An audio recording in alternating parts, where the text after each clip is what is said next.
Episode 81 they meet again. यह सब सुनकर कीर्ति की आंखों से आंसू बहने लगे। कुणाल का चेहरा सहलाते हुए कीर्ति ने कहा, बेवकूफ,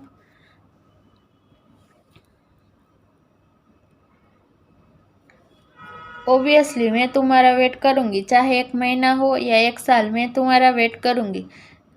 जमीन से उठकर कुणाल एक बेंच पर बैठ गया। कीर्ति को अपनी ओर खींचते हुए कुणाल ने उसकी आंखों को किस किया और उसके आंसू पोंछते हुए कुणाल ने उसके दोनों गालों पर किस किया। फिर वह उसके होठों की ओर बढ़ने लगा। अपनी घबराहट को कम करने के लिए कीर्ति ने अपनी आंखें बंद कर ली। जब उनके होठ सिर्फ 1 या 2 इंच दूर थे तो कुणाल ने अपने लिप्स पीछे खींच लिए। उसके सर पर किस करते हुए कुणाल ने कहा, मैं तुम्हें कल एक स्पेशल डेट के लिए बाहर ले जाना चाहता हूँ। कीर्ति ने अपनी आंखें खोली। कुणाल की तरफ देखकर वह मुस्कुराते हुए कहा, उस डेट में ऐसा क्या स्पेशल होने वाला है? यह देखने के लिए तो वेट करना पड़ेगा, कुणाल ने कहा। अपने हाथों को कुणाल के हाथों से छोड़ते हुए कीर्ति ने कहा, तुम मुझे जहाँ भी ले जाओ मैं वहाँ पर ही जाऊँगी। वहीं दूसरी तरफ आइसक्रीम पार्लर के बाहर लगभग 5 से 6 मिनट के बाद आराध्या और कबीर आइसक्रीम लेकर बाहर आए। अंबिका को ब्लूबेरी आइसक्रीम देते हुए आराध्या मुस्कुराई और कहा, एंजॉय योर आइसक्रीम। दूसरी रेड वेलवेट आइसक्रीम ड्राइवर को देते हुए कबीर ने कहा, खाओ। उसके हाथ में आइसक्रीम लेने से पहले ड्राइवर ने उस पर अपनी नजरें घुमाई। कबीर ने अपनी भौहें उठाई और पूछा, तुम क्या खाना नहीं चाहते हो? अगर तुम खाना नहीं चाहते हो तो मुझे दे दो। आराध्या ने कबीर के हाथ पर थप्पड़ मारा और कहा, तुम्हारे पास पहले से ही 3 आइसक्रीम है। कबीर खिलखिलाकर हंस पड़ा और आइसक्रीम खाने लगा। अंबिका हंस पड़ी और बोली, तुम्हारा नाक। कबीर ने मुंह फेर लिया और पूछा, कैसी नाक? अंबिका मुस्कुराई और बोली, तुम्हारे नाक पर आइसक्रीम लगा है। अपनी बैग से एक टिश्यू निकालकर अंबिका ने कबीर की नाक पोंछी और कहा, अब तुम ठीक लग रहे हो। उसे एक और टिश्यू देते हुए अंबिका ने कहा, इसे रख लो, मुझे लगता है कि तुम्हें इसकी जरूरत होगी। कबीर ने मुस्कुराते हुए कहा, thank you miss Ambika. Ambika मुस्कुराई और बोली, तुम मुझे दीदी कह सकते हो। कबीर मुस्कुराया और कहा, अब मेरी 2 बड़ी बहनें हैं। आराध्या हंसी और कहा, हाँ हाँ। ड्राइवर ने जल्दी से अपनी आइसक्रीम खत्म की और कहा, लेडी बॉस हमें चलना चाहिए। आराध्या ने अपना सिर हिलाया और कहा, हाँ चलो चलते हैं। तुम्हारे बॉस कहाँ है? मैं नहीं जानता, ड्राइवर ने कहा। ओह कोई बात नहीं, मैं उसे बाद में फ़ोन करूंगी। अंबिका की तरफ देखते हुए आराध्या ने कहा, आओ अंबिका, चलो चलते हैं। अंबिका ने सिर हिलाया और आराध्या के साथ कार में बैठ गई। कबीर ने अपनी आइसक्रीम खत्म करने के बाद उसने अपना पेट रगड़ा और कहा, थैंक यू दी, यह बहुत टेस्टी था। आराध्या मुस्कुराई और कहा, अगर तुम्हें आइसक्रीम इतनी पसंद है तो मैं तुम्हें यहाँ अक्सर लेकर आऊँगी। कबीर ने अपना सिर हिलाया। अंबिका की ओर मुड़ते हुए आराध्या ने पूछा, तो अंबिका तुम्हारा प्रोफेशन क्या है? मैं एक डॉक्टर हूँ, असल में मैं एक गायनोकोलॉजिस्ट हूँ, अंबिका ने कहा। ओह यह बहुत अच्छा है, मेरे हस्बैंड का फ्रेंड भी एक डॉक्टर है, आराध्या ने कहा। अंबिका मुस्कुराई और बोली, अरे तो तुम मैरिड हो? हाँ, आराध्या ने जवाब दिया। अगर तुम अपने साथ किसी स्ट्रेंजर को अपने घर ले जाओगी तो क्या तुम्हारे इन-लॉज तुम्हारे ऊपर नाराज नहीं होंगे? अंबिका ने पूछा। आराध्या हंसी और कहा, वह बिल्कुल भी नाराज नहीं होंगे, उल्टा वो लोग बहुत खुश होंगे।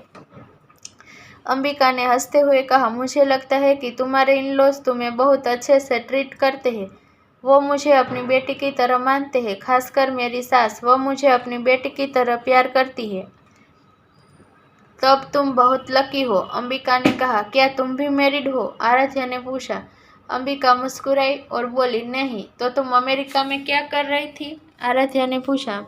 मैं अपनी स्टडी अमेरिका में ही पूरी की, मैं वही काम कर रही थी, अंबिका ने कहा।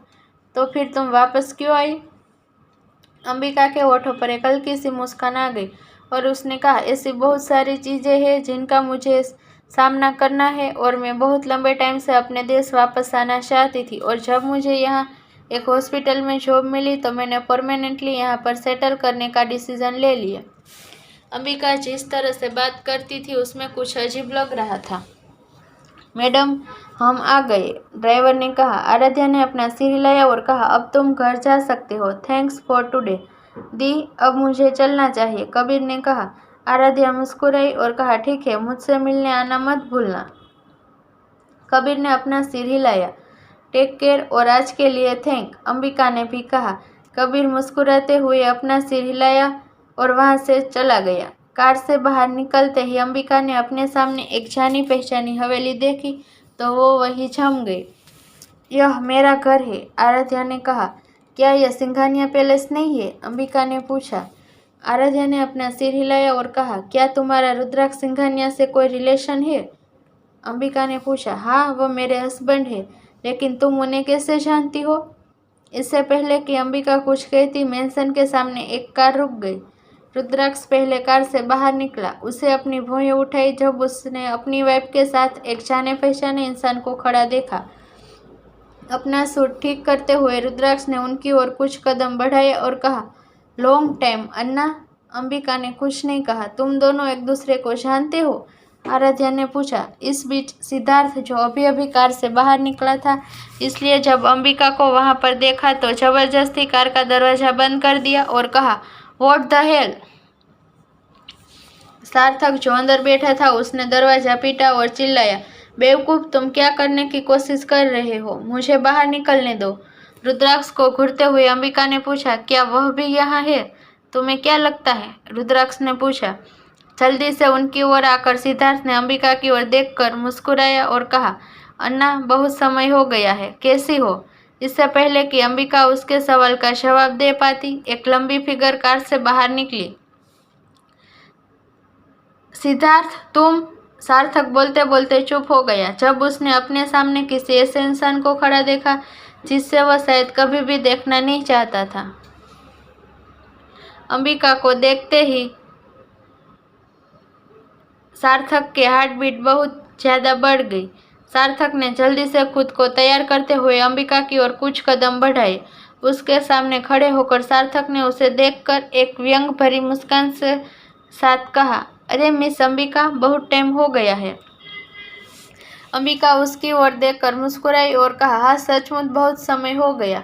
मुझे जानना है कि तुम्हारा हस्बैंड कैसा है? सार्थक ने पूछा। आराध्या ने मुंह फेर लिया और कहा, लेकिन अंबिका तो।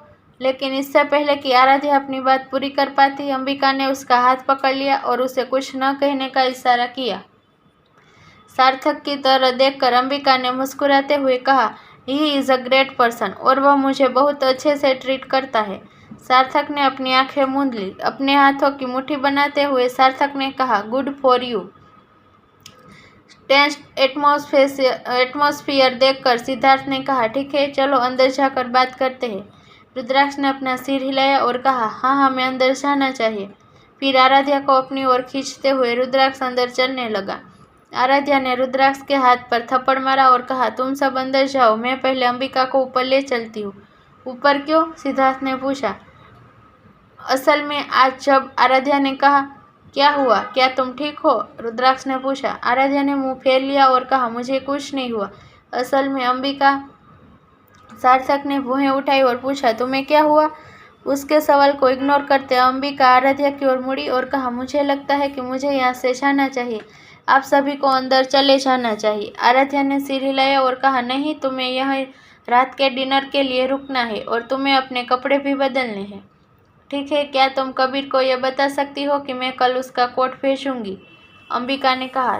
तुमने कबीर का कोट क्यों पहना है? रुद्राक्ष ने पूछा। वह आज कुछ लड़के। आराध्या को बीच में रोकते हुए अंबिका ने कहा, यह कोई बड़ी बात नहीं है, मुझे जाना चाहिए। हमेशा की तरह जिद्दी, सार्थक ने कमेंट की। सार्थक पर अपनी आंखें घुमाते हुए आराध्या ने कहा, अंबिका, तुम मेरे साथ चलो, मैंने कहा ना। अंबिका ने आह भरी और कहा, ठीक है। अंबिका को अपनी ओर खींचते हुए आराध्या अपने पति को पीछे छोड़ते हुए उसे घर के अंदर ले गई। वह अभी भी वैसी ही है, रुद्राक्ष ने कहा। सार्थक का कंधा थपथपाते हुए सिद्धार्थ ने कहा, तुम दोनों हमारे लिए एक जैसे हो, तुम मुझसे बात करने की कोशिश क्यों नहीं करते? सार्थक ने हंसते हुए कहा, क्या तुम मुझसे यह उम्मीद कर रहे हो कि मैं एक हैप्पी मैरिड वुमन से बात करूं?